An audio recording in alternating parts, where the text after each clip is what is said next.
সকাল থেকে যে কুরবানির পশুর বর্জ্য সেই বর্জ্য অপসারণ শুরু হয়েছে।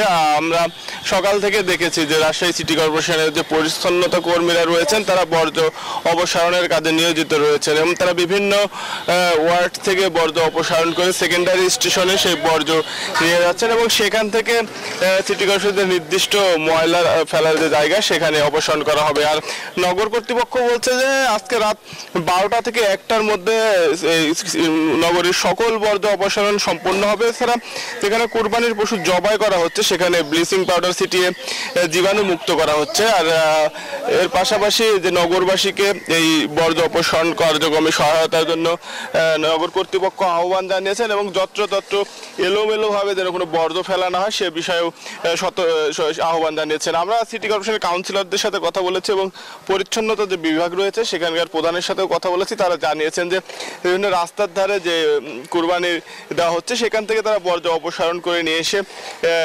সেকেন্ডারি স্টেশনে নিয়ে যাচ্ছেন এবং সেখান থেকে ট্রাকে করে বর্জ্য সিটি কর্পোরেশনের নির্দিষ্ট যে ভাগার রয়েছে সেই ভাগারে নিয়ে যাওয়া হবে। আর যে স্থানে পশু কুরবানি দেওয়া হচ্ছে সেই স্থানটি ভালো মতো ধুয়ে রক্ত অপসারণ করে সেখানে ব্লিচিং পাউডার এবং চুন দিয়ে ধুয়ে ফেলা হচ্ছে এবং যারা স্বাস্থ্য বিভাগের কর্মী রয়েছেন তারাও তৎপর রয়েছেন।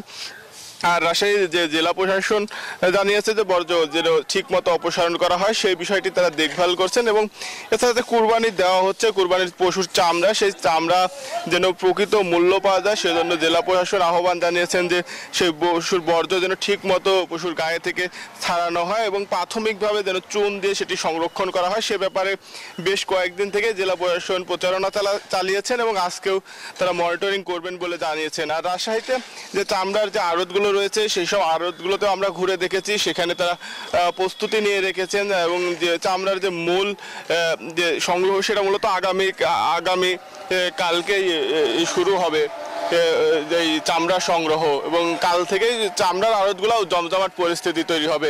এই ছিল রাজশাহী থেকে সর্বশেষ। ফিরে যাচ্ছি স্টুডিওতে। রঞ্জু। মতিন মুর্তজা, আপনাকে ধন্যবাদ।